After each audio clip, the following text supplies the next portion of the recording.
This is Dr. Herbert Harris, and this is another edition of Success Talk.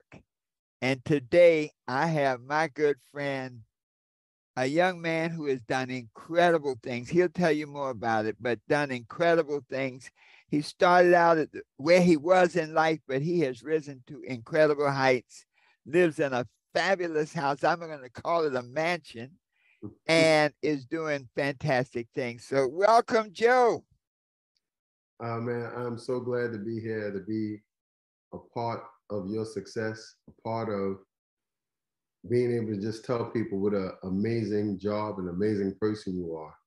And what that book has done as far as the transformation that it has allowed me to do in my own life. Well, Joe, when you and I have been talking for many, many years, and you're one of those people, a lot of times people will buy a book and they'll read it and, like it's a good book. But you're one of the people that you got that book, but you implemented it. You put it to work and you integrated it in with what you were doing to do even greater things. So I guess when you first found the book, what were you doing at that time in your life? Well, let me just let your audience know a little bit about myself so they can get an idea, Yes. perhaps where my head was at, and just some of the things in my life that helped shape me, mold me, and then how the transformation of myself was able to come to light, based upon reading your book. I grew up in a single parent home. I was one of 13 children. I was the 12th child born to my mother in the housing projects, Melrose Projects in the Bronx. So being the 12th child, she raised 11 before me. It wasn't easy for her to keep up with me. So I'm running in the streets with the wrong crowd. I'm selling drugs at 15, 16. I'm robbing subway stations in New York City. And I'm just believing that I'll live to be probably 18 years of age. And I was okay with that. Yes. And at 18 years of age, I came home one day and unbeknownst to me, found out that my mother was killed by a drunk driver at like midnight going shopping at a Pathmark in New Jersey. So being strapped with that news, it was devastating for me. So the next morning, I said, let me reach out to my father because he didn't live with me. I haven't seen him in years, and I told him what happened with my mother. So he came back to the house with me, and he helped comfort me, and he promised that he would be there. 2 weeks after my mother was killed, my father was shot and killed. Oh Well, man. I Yes. lost both my parents 2 weeks apart, and I was 18. I had a seventh grade reading level, and I decided to go to college. So I went to Baruch College. There I met a professor by the name of Professor Lebesky, and he took me under his wing. And I told him what had happened to me, that I was an orphan. And he brought two other Jewish professors, Dr. Adler and Dr. Newman. And these three professors went out of their way to make sure I was going to graduate. And not only did they find me tutors for the classes that I had with them, they would ask me what are the other classes I was taking, and they would find me tutors to help me with those other teachers as well. And I asked them one day, I said, why are you guys helping me? Because I wasn't used to someone just going out of their way to help me like that. And they said, in our culture, we're taught if you save one, you save the world. Mm. And we want to see you do better tomorrow than you've done today.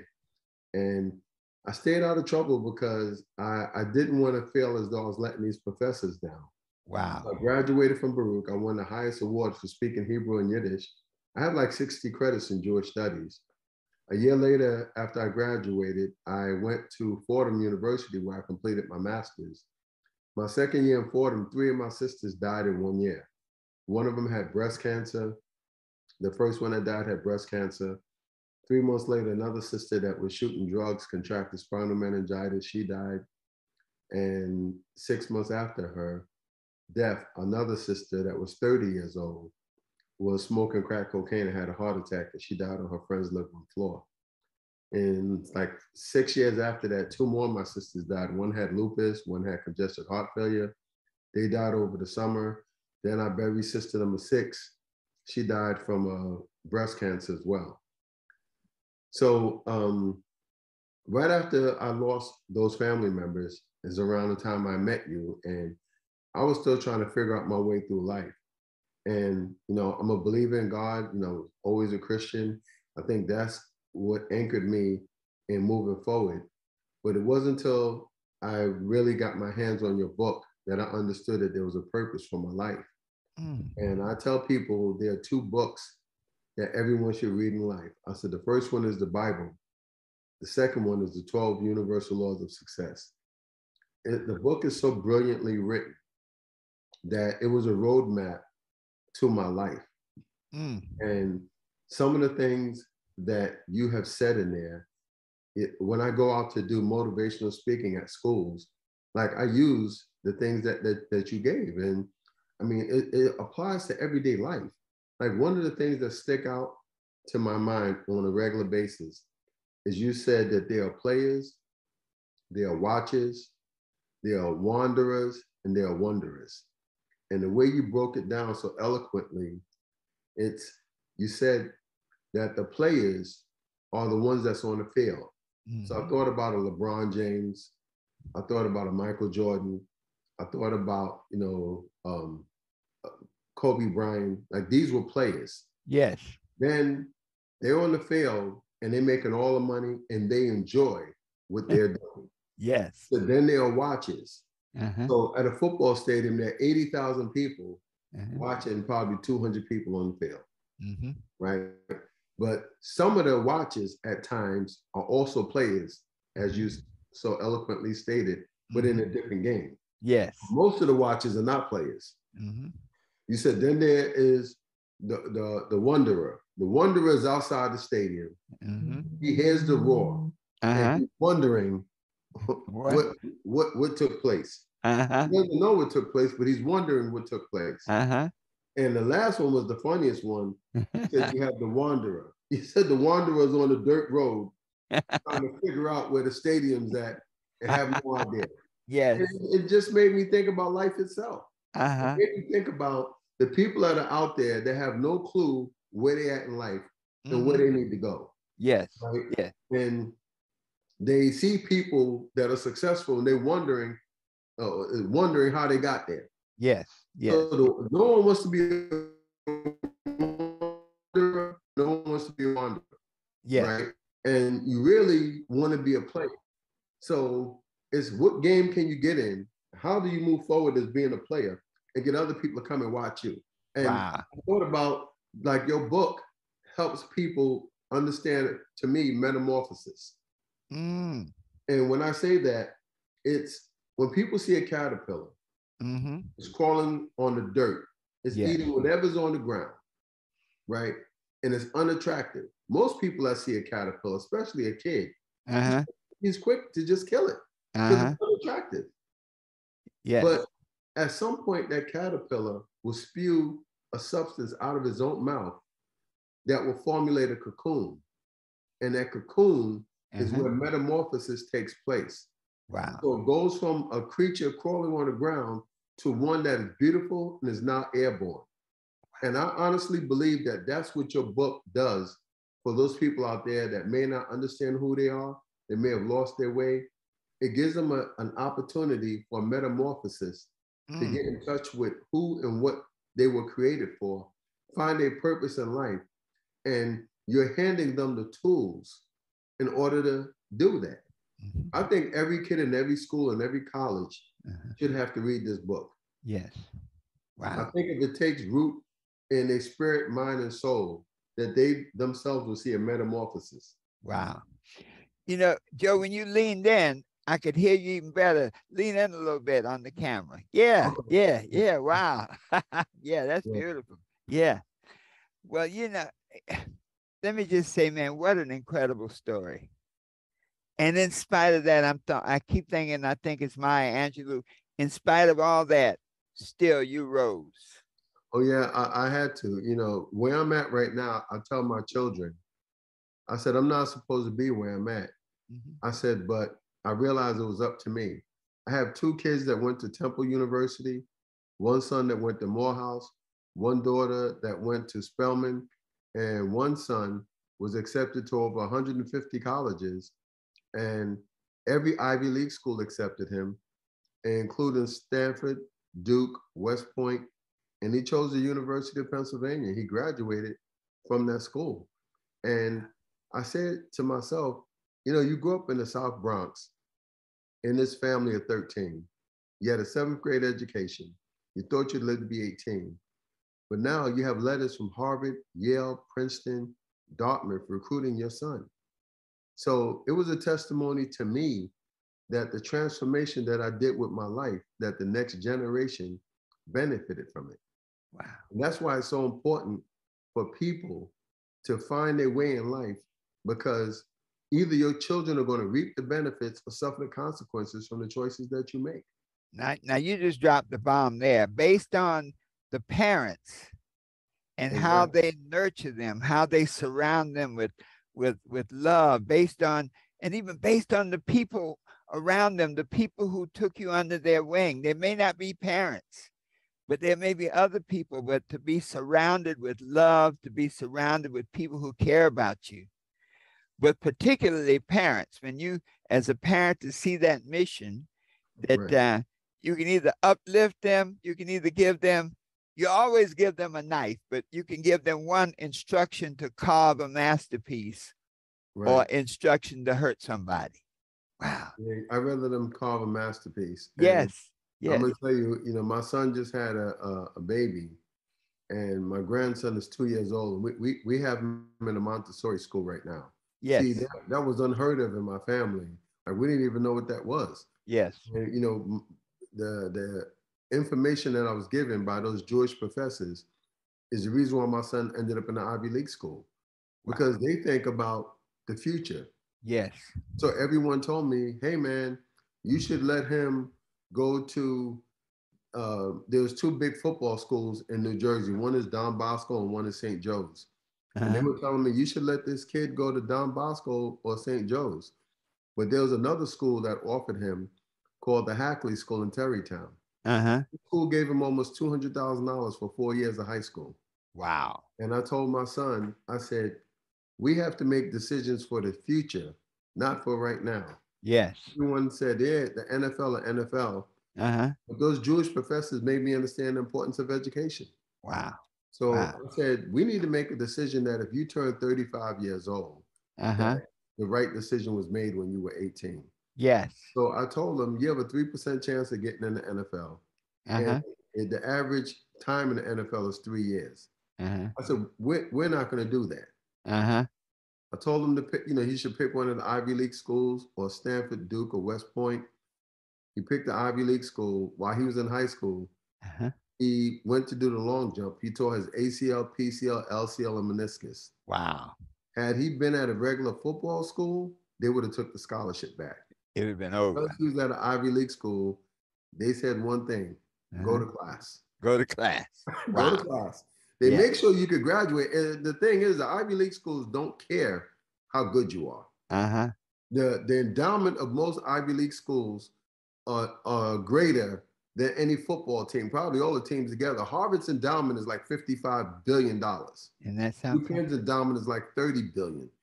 So you tell them that someone's going to go to the NFL means nothing to them. Yeah. They want to know that this kid can come here, can do the work, and they have a 100% graduation rate. Wow. I went to a high school for bad boys. I went to a 600 school. It was a dumping ground. You know, but the whole thing is, do you want to turn your life around? Yeah. And, you know, we have to understand there are tools that are out there available to us to help pull ourselves up. Your book, 100%, is a tool not just for people in the Black community, but for every community, Latin, the white community, Chinese, Japanese. You need to have this book translated into every language. Yes. Well, you know, it's been a blessing, man. They Chinese, Italian, Spanish, French, Romanian, and I guess Arabic in Saudi Arabia. Right. Those are just the ones we know about. You know how that goes. Yeah. Well, you know, Joe, was there any particular section when you were going through this metamorphosis, was there any particular section of the book that really stood out for you? Um, the one that I mentioned was the one that stood out the most because the way you worded it made it so personal Uh-huh. to me. And even the going into the introduction and the way you have the chapters is almost like you handing us a tablet with the commandments that were given Mm. from God. And Wow. those commandments were about who you are and how you should live your life. Yes. But what you wrote in the 12 Universal Laws of Success is here's the roadmap to it. And let me tie it in with everyday life, with things that you can understand that'll give you more clarity Wow. in it. Now, now, Joe, thank you. Yeah, I love that. Now, to get where you are, one of the focuses of the new book is what we call obstacles and breakthroughs. What Right. was some, if you thought about it, what were some of the two main obstacles that, standing there? I always think of the story of David and Goliath. And Mm-hmm. in life, many of us have Goliaths who stand there blocking us from our growth, blocking us from our success, blocking us from the things we want to do. But the essence of the story of David and Goliath was that David overcame it. So Right.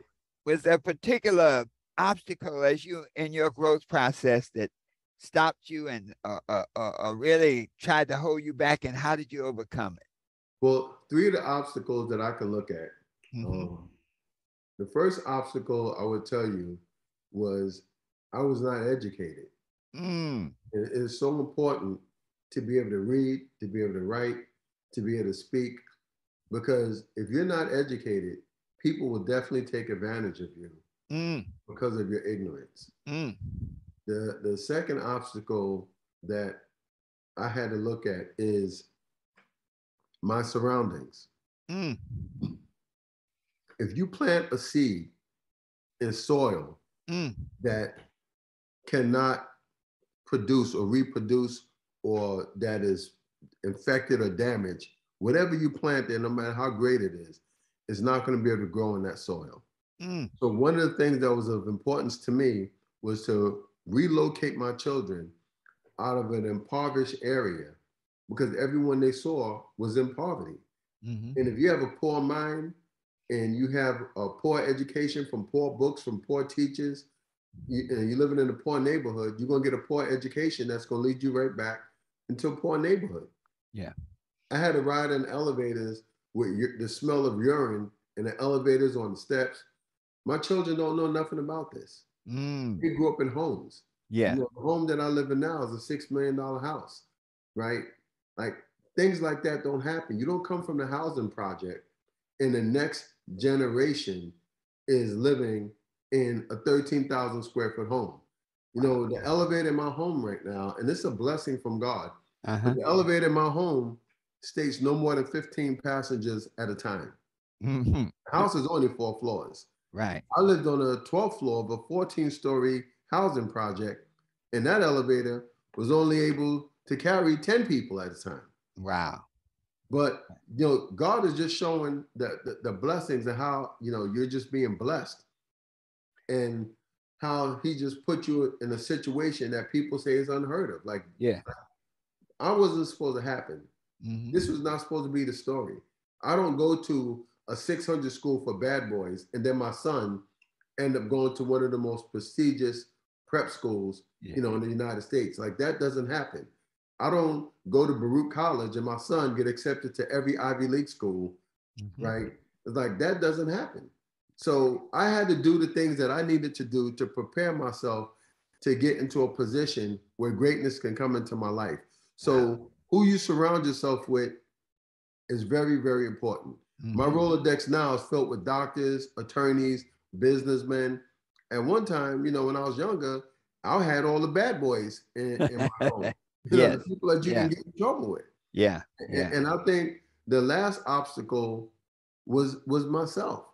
It's like Mm. a self-inflicted wound Mm. because You have to change it up here in your mind, Mm. you know. And this is one of the things that you talk about is changing the channel in your mind to a different channel, a channel that would allow you to see great things coming into your life and asking the universe what it is that you want and expected it to come into your life.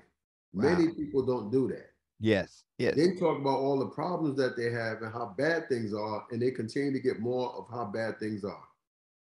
Now, how did you overcome that lack of education? So many times, people will use that as an excuse. You know, I have people I've interviewed and worked with folks, and one of the things, the first thing out of their mouths is, "Well, I didn't go to college, and I didn't have the opportunities that this one had or the other one had." How did you overcome that lack of education? What was your mindset? I'm gonna tell you this. You know, the day my mother got killed, I'll never forget. I looked up in the sky and I said to her, "I'm going to change my life. I'm not going to let the life that you gave me go in vain." Mm, Meaning, like my father wasn't in my life, but you, my mother passed the baton to me. mm, And the baton that she passed to me was for me to go out there and be greater than what she was. mm, So I took off to run a race, and it didn't matter to me what obstacles got in my way. I was going to go over it, I was going to go under it, I was going to go around it, or I was going to have to go through it. mm, In order for me to start educating myself, I had to.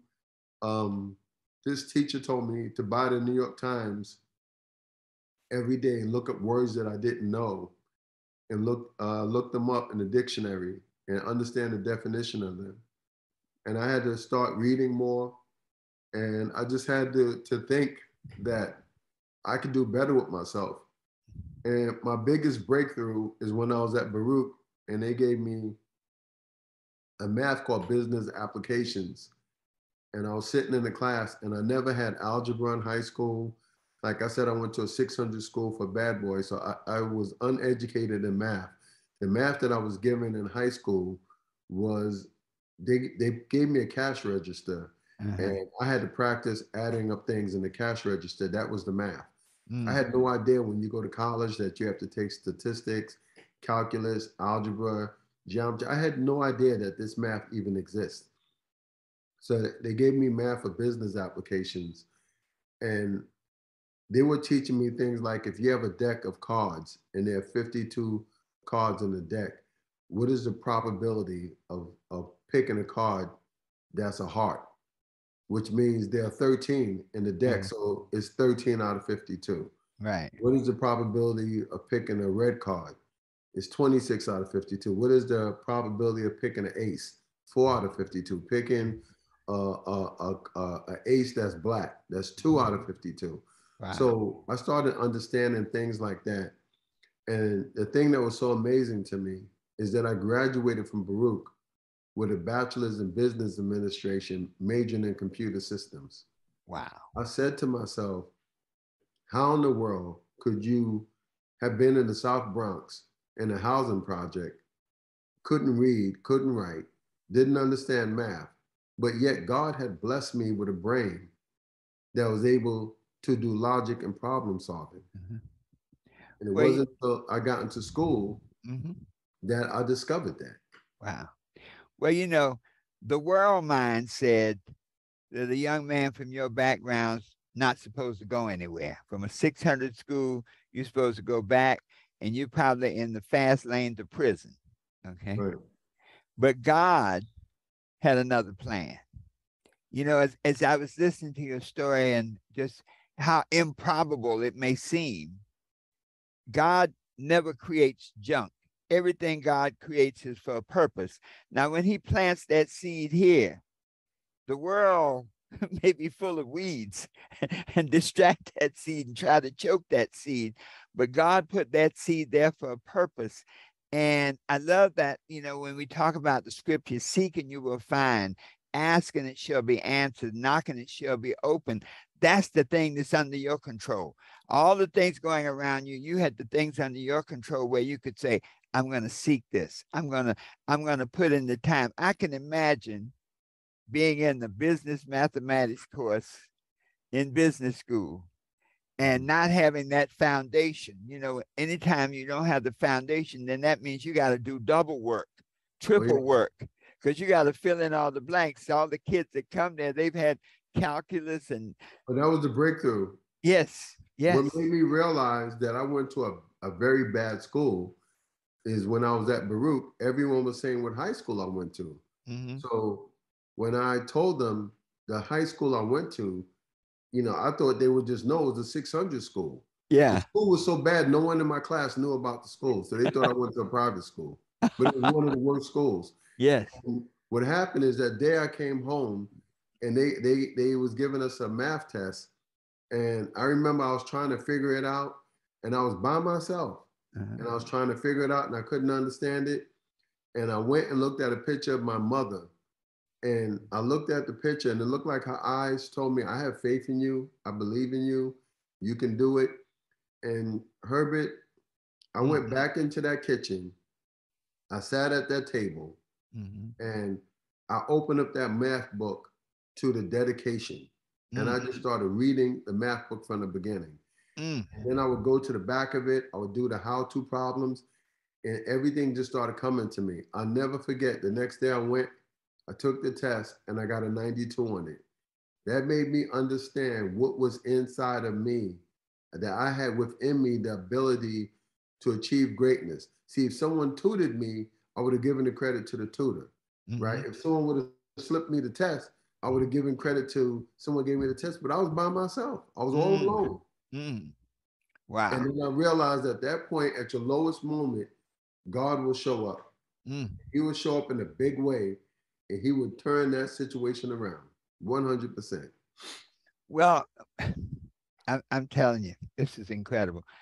You said like that second challenge, your surroundings, and Right. being a student myself and one who's a self-taught, who's learned a lot on your own, that when you're making that transition from where you are to where you want to be, you have to change your surroundings. But I think also I hear that you got comfortable working on your own, Right. being being alone. Like like whatever you have to do, you got it done. Mm. Yeah, so many of my friends, and it's sad, like one of my friends, Rob, I grew up with, I'm like, how much time did you do in prison altogether? Mhm. He said, man, I gave up like 27 years. Mm. 27 years. Other guys, 25 years, 15, 20, 10. And like that was just never my life. Yeah. Like me losing my parents was a wake up call to me. Wow. And Wow. either you're going to wake up Uh-huh. and get on a path that's going to transform your life, or you could go around feeling sorry for yourself. And like my story is really, really a crazy story. Because not Mhm. only did I lose my six sisters, three of my older brothers died. My last brother died January 31st. Mm. So people don't understand that there are problems that's going to come, but Mhm. how are you going to deal with them? And people that give excuses as to why things didn't happen, like there are times I go to schools and I say, I'm going to tell you a story about someone that's close to me. Mhm. And I tell them about the person losing their parents 2 weeks apart.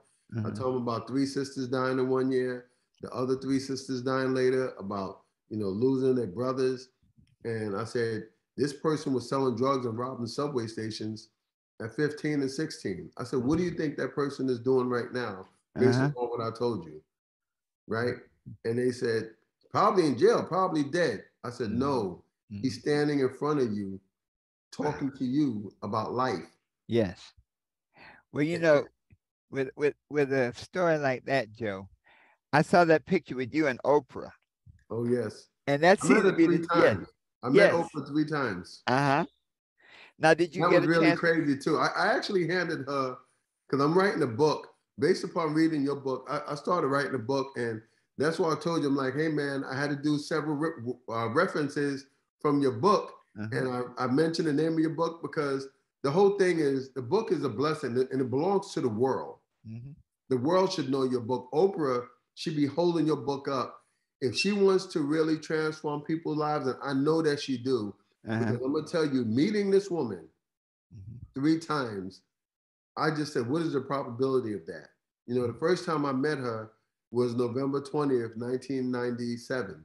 She was Mm. at the Four Seasons Hotel. And Mm. I waited there because I was trying to get her to help my group. I don't know what I was thinking, but I was outside in the freezing cold. Uh-huh. About 7 or 8 in the morning, I was out there since 2 o'clock in the morning. About 7 or 8 in the morning, she came out. Someone came out to walk her dog first. Then when she came out, I stopped to talk to her. And to me, I'm nobody. Mm-hmm. But Herbert, this woman, when she looks at you, it's like Uh-huh. she's looking into your soul. Mm.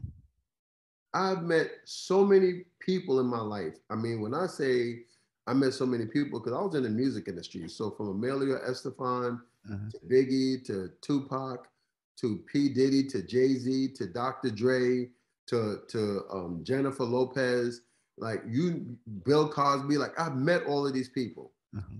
Oprah was so different than everyone. Like a lot of times you meet these stars and they talking to you, but they're Mm-hmm. not really paying attention to you. Yes. Oprah is looking right in your face when you're talking to her, and she's Mm. paying attention to what you're telling her. Wow. Yeah. And later on that day, my daughter was born. So I told my wife, I said, we have to name her Oprah. I was trying to make it her first name. My wife said, are you crazy? Uh-huh. I met the most powerful black woman today. We Uh-huh. got to name her Oprah. So my wife said, no, we can make it her middle name. So her name is Atia Oprah Dais. Wow. So I saw Oprah 13 years later. I'm at the movie The Color Purple. I mean, not the movie, the play. Uh-huh. And I never forget, I was in the road and Oprah was on the other side. I didn't even see her. My Uh-huh. wife said, Joe, look. I said, what? She said, there's Oprah. She had a bodyguard with her. Uh-huh. I reached over, I said, Oprah. I said, I met you November 20th, 1997. Uh-huh. We got the Four Seasons Hotel. So she's looking at me like, why would you remember that date like that? Uh-huh. My daughter was born that day and I gave her your name. She Wow. said, that's what the world needs is another Uh-huh. Oprah. Uh-huh. Then she had this life course years later Uh-huh. in New Jersey, somewhere she had a life course. And me and my wife went. And I think you could pay extra, you get a chance to meet her. And Uh-huh. at that point, I met her, I met Stedman. I gave her a copy of the book that I wrote about what I went through in life, Uh-huh. a manuscript of it. So I gave it to her and I told her that I met her before. But that Uh-huh. was the third time. And I said to myself, what is the probability of meeting this woman 3 times? Mm-hmm. It was unbelievable to me. Yeah. Yeah. You know, I've been trying to, aside from that, I've been trying to locate the Jewish professor that helped me in life. Mm. I, Yeah. I've really, really been trying to. I reached out to the school. I mean, I know he's still alive Uh-huh. because this was like over 40, like 40 years ago. Yeah. But I just want to just meet him and put my arms around him and just thank him Wow. Yeah. because I know that this man, like yourself, have played such a vital role in my life. Wow. And Man. people don't understand, man. God sends blessings to people's lives, and the blessings are normally and usually other people. Yes. And this man was a very soft-spoken older gentleman, but his heart was pure as gold. Wow. And I Wow. didn't realize all that was going to come from that because, like, in the community that I was living in Rockland County, there's a great many of the people that live there are Jewish people. Uh-huh. And because this professor was Jewish, I just had a different take on knowing that people from that culture have helped me so much in life. Yes. And there were people that was in my community that were giving them a hard way to go. And they Uh-huh. wanted me to look at these Jewish people through the eyes that they were looking at them. And I Mm. couldn't. Yes. I Yes. could not do that at Wow. all. Wow. And you know, one of the Jewish guys in the community worked diligently with me Uh-huh. with trying to help the people in my community in schools and put them on a better page and direction in life. Section A. Yeah, he was trying to help me start a mentorship program Uh-huh. where I would take these young black men on the weekend to do different things and be able to speak to them Yes. A lot of Yes. these young men, there are no men in their life speaking to them. And I went to Alfred College to speak. Uh-huh. I was speaking to about 150 boys and girls, and at the Uh-huh. end of the conversation, I look and I see like 40 or 50 boys hanging around. Mm-hmm. And they hanging around because they wanted to talk to me more. Mm-hmm. And one of the things that I know that made them want to talk to me is I said, raise your hand if you grew up without your father. And I had my hand up first, Uh-huh. right? So you see the other hands go up. Wow. And then I talked about what happened not having a father, Yes. right? And that just did something to them because Herbert, I had to sit down again Mm-hmm. with just these boys and Yes. talk to them. And they were Yes. so open and forthcoming about what it is. And one of the main things that I wanted them to understand is that their father was supposed to pass them a baton. Mm-hmm. I said, if he didn't do that, it's okay. But Yeah. look down at your foot, pick up the one that's there, and you start running the race. Ooh, now. So you All can right. pass to your child. Yes. Now that's like David. Say Right. when David faced Goliath, he said, look down, he saw the 5 stones. Five Look smooth down at his stones. feet. That's it. The 5 smooth He was stones. practicing with that slingshot for a while. Well, that's the beauty of life. It's like he probably never knew why he was learning to master that slingshot. Right. He just knew that he had to do it for whatever reason. Okay. And Right. he was obedient. That's, I think, one of the key things is when God has a plan for you, you Right. can reject it. That scripture says, my people are lost not for the lack of knowledge, because they reject knowledge. Right. And so there are many people that can let the world mind influence them to the degree that they cannot accept the God mind telling them what to do. I mean, as I listen, you were born with a mission. You Oh know, yeah. Let me tell you you. Let me tell yes. you one part of that mission. Uh-huh. Right. To me, I also feel like God has a sense of humor because the woman that I'm married to, Uh-huh. both her parents died 4 months apart when she was 17. Wow. So the kids have no grandparents on either side. Wow. I lost mine at 18. She lost Uh, hers at 17. I wow. lost mine's 2 weeks apart. She lost hers 4 months apart. But when I told you that my son injured his leg, right? And thank God that I told him to pick an Ivy League school. And he Uh-huh. listened. He was obedient. He listened. Yes. And he was able to graduate and receive his degree Mhm. from University of Pennsylvania. But what happened to me when he injured his leg, all I had, Dr. Harris, was all I had to my name at the time was $7,000. When you tear your ACL, you have to start physical therapy before the surgery. Okay. Physical therapist was $250 every visit. So I'm going back and forth to physical therapy. I have $7,000 in the bank. So I said, let me take him to a church so that they can pray for him Uh-huh. for healing. So I take him to my wife's aunt and uncle's church in New Jersey, small little church, has about 25 to 30 members. So while I'm in there, I have an upset stomach, so I'm running back and forth to the bathroom. The last time I'm in the bathroom, Dr. Harris, and God knows this, I heard God's voice say, write a check to the church for $4,000. Mm. So my first thought was, man, all I have is seven. You're telling me to give them, more than half of what I have. Uh-huh. So I said, my son's leg. And he said, do you have faith I can heal your son? I said, yes. He said, then write the check. I wrote the check for $4,000, dropped it in the offering plate. Right. I'm standing outside the church, and the pastor, I guess they told him that I gave them $4,000. Uh-huh. So one other person, the pastor told me later, said someone's trying to be funny. They put in the offering a check for $4,000. Uh-huh. Pastor said, "Well, why don't we send this to the bank and see if it comes back?" Right. Uh-huh. So the pastor shook my hand at the door. Uh-huh.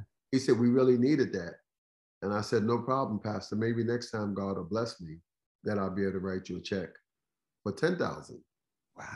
So 2 days later, a Medicaid card comes to the mail with Uh-huh. with my son's name on it. Now I had applied for insurance for all the kids, Uh-huh. 2 days later, it comes through.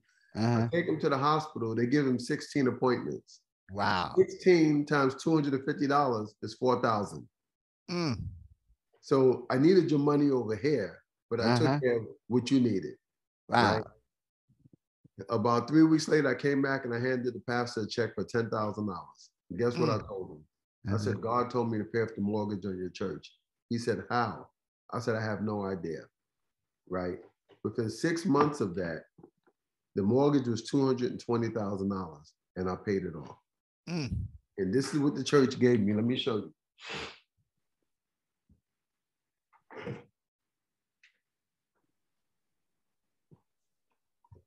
This is what I received from the church. Wow. Oscar Dais. Yes, sir. Yes, sir. Beautiful.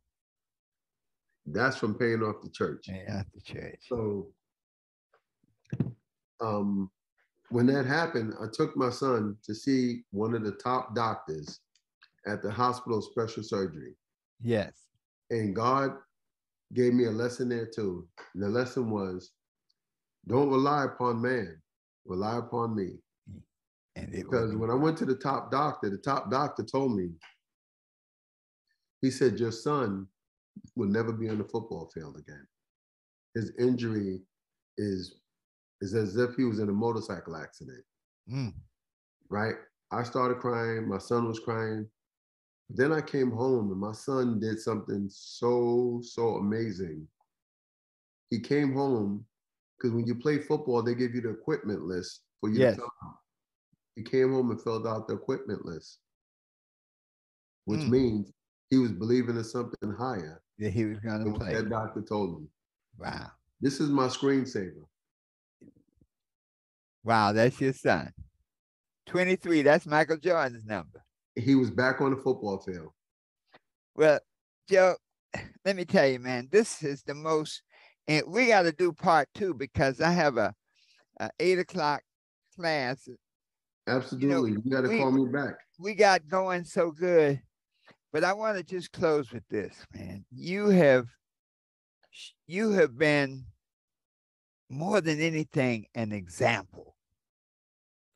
And in being an example of the power of God, the power of design, the power of getting things done, I think that you have transformed not just yourself, but you have planted a seed that you are going to see grow very soon. So I take from your lips to God's ears. I received that. Absolutely. All right, my friend, we're going to do our part 2, but I just want to thank you so much